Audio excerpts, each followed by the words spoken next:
Bon les gens, j'espère que vous allez bien. On va parler de SH Figuarts puisque en ce moment il y a un événement du côté nord-américain. Ils exposent pas mal de produits Dragon Ball ou dans l'univers d'Akira Toriyama. Forcément, je me dois de faire une vidéo pour vous en parler. Voilà, je sais qu'il y a des grands fans de SH Figuarts. Beaucoup les collectionnent, les mettent en exposition dans leur carton, dans leur petite boîte comme ça, dans une ligne, voilà, typée bibliothèque. Et je trouve que ça rend super bien. Merci pour les photos qui ont été partagées sur les différents réseaux. Bref.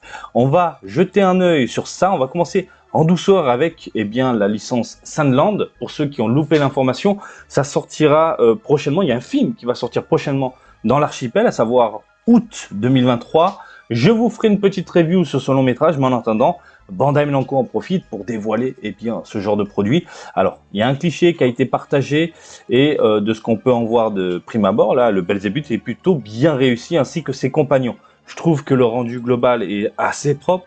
Il y a les articulations qui sont un poil cachées, sauf au niveau des hanches. Oh, lui, il a des roubignoles. Lui, regarde-moi ça. Lui, c'est un peu bizarre, là. Hein, mais globalement, je trouve que c'est des très bons produits. À voir si le produit définitif sera identique. J'imagine que oui, les Assassin's Figuarts, globalement, il n'y a pas de grosse surprise entre prototype et produit définitif. Mais on est sur quand même de beaux produits. Voilà, à venir très rapidement. On a ensuite une SH Figuarts de Goku en Super Saiyajin God, Super Saiyajin pour les 30 ans. Voilà, une édition quelque peu spéciale qui coûtera, comme vous pouvez le constater, 6600 yens. Ça sortira en décembre 2023. Et on a un Goku assez déchaîné avec des cheveux translucides, bleus, un corps qui est légèrement chromé. Et globalement, on est sur un produit qu'on connaît en termes de modélisation, mais ça reste sympathique, voilà, de prime abord. Là, on est sur de l'image promotionnelle, et là, hop, là, on peut le voir, on a un effet 3D, 360, excusez-moi. Donc ouais, hein, c'est même pas chromé, c'est laqué directement sur les habits, donnant un aspect brillant au personnage. C'est pas mauvais. Des clichés du produit a été dévoilé durant l'événement. On peut voir à quoi ressemble la bête et j'ai l'impression qu'il y a une petite altérité au niveau du visage entre image promotionnelle et du coup la réalité. Quoique, au final, non, c'est pareil, hein, les yeux, la forme et tout. Non, non, c'est pareil, c'est juste que les couleurs de la photo est un poil différente. Après, ça reste sympathique, hein, je veux dire, pour les 30 ans, voilà, je pense que beaucoup vont succomber. Par contre, là, l'espèce de pamphlet ou Clearfile ou j'en sais rien, l'illustration, elle pue la merde. Je suis désolé, mais là, elle pue la merde. Je suis vraiment pas fan. C'est quoi ces doigts allongés? Quoi qu'il en soit, les fans du Blue, de Goku, du côté laqué, brillant dans les parages, je dis pourquoi pas. On continue ici avec un Migateno Gokui bien vénère, 30e anniversaire, et on peut le voir ici de la tête aux pieds. Il est plutôt bien réalisé. Je trouve qu'au niveau des articulations, on est sur quelque chose d'assez soigné globalement, même si au niveau de l'épaule, on sent qu'il s'est arraché, hein, il s'est pris un coup de Janemba, tu sais. Tu te souviens dans le film, quand Goku Super Saiyan 3 il se prend un coup d'épée au niveau de l'épaule, bah, c'est pareil, là, il manque plus que du sang. Après, ce que j'aime beaucoup, c'est le côté fidèle au niveau de la modélisation, du visage, du menton allongé, les égratignures sur le corps, et puis cette badassitude qui ressort de la figurine. Vraiment, le côté fidèle me plaît énormément. Petite information, c'est Mister Toyotaro qui s'est chargé du design derrière, et franchement, ça rend super bien, que ce soit au niveau du dessin, au niveau de la figurine, on est sur quelque chose de très plaisant à l'œil. Franchement, la Migat, elle est plutôt jolie. On a ensuite du mecha Freezer, j'ai rien à dire, accompagné du papa, le roi Cold, un petit côté laqué sur l'armure, on a du mat sur le reste du corps, idem là le mecha Freezer, on est légèrement chromé sur les parties métalliques, non franchement c'est puissant, c'est vraiment puissant. Donc du coup si vous ne collectionnez pas les figurines typées Ichiban Kuji avec des figurines statiques, là, vous avez du joujou articulé que vous pouvez exposer en vitrine. Si vous les avez loupés ou si vous en foutez, là, vous avez vraiment d'autres produits qui arriveront prochainement dans les rayons. Et en termes de réalisation globale, c'est plutôt plaisant. Les proportions ont l'air bonnes parce que je tiens à le rappeler, le Mecha Freezer, il arrive au niveau des robignoles hein, de papa. Donc là, c'est plutôt bien foutu.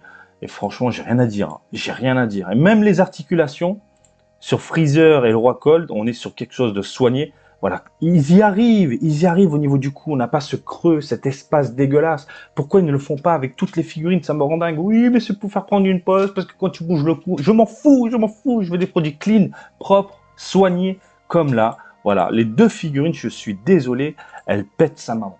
Elles pètent sa maman. Là, c'est les deux qui sortent du lot, complètement. On est sur deux produits exceptionnels, je dis oui, clairement. Donc voilà, du Mecha Freezer accompagné du papa, ça peut clairement finir à la maison. Voilà, de quoi vous faire plaisir. Moi, vous le savez, je préfère le côté statique, je préfère le côté figurine, posée, Ichiban Kuji. Voilà, mais je sais que beaucoup vont succomber. Attendez, ce n'est pas fini. On a maintenant un Goku. Alors, il nous ressort un petit Goku, Chibi Goku, mais avec des couleurs différentes, au prix de 3960 yens. C'est vraiment cadeau. Ça sortira le 4 août, très rapidement au Japon. Et franchement, elle est très, très jolie. Voilà, on connaît déjà la modélisation. Voilà, on connaît déjà le produit en lui-même. Mais c'est vraiment très, très plaisant. Vous le savez, hein, différentes têtes. Alors, là, j'adore. Là, j'adore. Là, j'adore. C'est trop puissant. Ah là, là, c'est puissant. C'est puissant, messieurs, dames. Alors, est-ce qu'il y a du 360 degrés? Non. En même temps, on connaît déjà la bête. Mais je sais que si vous l'avez loupé, ça peut être l'opportunité du coup de succomber, de resuccomber, de vous faire plaisir. Surtout pour le prix, ça vaut rien. Et puis voilà. On a, attendez, un autre Goku, cette fois-ci, tout petit également, mais de Dragon Ball GT. Ça sortira en janvier 2024 au prix de 5500 yens. La différence est dingue. On passe de 3000 à 5000. Et pourtant, je suis désolé, c'est à peu près le même produit. Hein. C'est un petit Goku. Alors, rapidement, regardez-moi ce creux dans le cou. La figurine en elle-même est propre. Je veux dire, la modélisation, excusez-moi, les articulations de tout le corps, j'ai rien à dire. Le cou de girafe, ça gâche un peu le plaisir de la mirette. Regardez-moi ce creux. Voilà, ce creux. Le visage, très fidèle. Je suis extrêmement fan. La boulette Kamea, tu peux rajouter, c'est excellent. Les cheveux qui partent un peu en live, là, dans tous les sens, je dis oui. Les mains Kamea, pourquoi pas. Donc voilà, c'est le point du dragon. Voilà, très très plaisant. On a ici un rendu 360 degrés. Regarde-moi ça. Ah non, ça finit à la maison. Ça finit à la maison. Les fans de SH Figure, je suis désolé. Hein, ça va succomber. Donc sorti en janvier 2024 dans l'archipel. Et encore une fois, il y a vraiment de quoi vous faire plaisir. Différentes parties. Et puis voilà. Donc récapépète, on a du Sunland très sympathique. On a du Goku en blue légèrement laqué. On a du Migate no Gokui en mode badass. Franchement, je dis pourquoi pas ça là. Et j'ai oublié de parler des cheveux, mais le côté, vous le savez, on part sur une base mat et on rajoute des petites paillettes derrière qu'on incruste directement limite dans le plastique pour donner cet effet de brillance au niveau des pointes, des cheveux, des racines et tout. Je dis oui, j'adore ce rendu-là. Je me dis que ça peut déboîter dans une vitrine avec des petites LED. Franchement, magnifique. Toyotaro dans les parages. On a du Mecha Freezer. Alors là, franchement, c'est le duo parfait. Là, de tout ce qu'on a vu, je suis désolé, les deux figurines qu'on a sous les yeux là maintenant, c'est les meilleurs. C'est les meilleurs. Voilà. Donc, le roi Cold dans les parages, du petit Goku et du Goku Dragon Ball GT. Dites-moi ce que vous pensez de tout ça dans les commentaires. Est-ce que vous allez succomber pour ces produits-là? Est-ce que vous allez craquer pour du Dragon Ball? J'imagine que oui. En plus, c'est bien, il y a de tout. Il y a du Dragon Ball, il y a du Dragon Ball Z, il y a du Dragon Ball GT, il y a du Dragon Ball Super. Il y a vraiment pour tous les goûts. Vraiment pour tous les goûts. Voilà, je vous laisse tranquille. Moi, je vais aller manger une glace italienne. Je profite un peu de la France. Et puis, voilà, et puis je vous fais des bisous. Hein.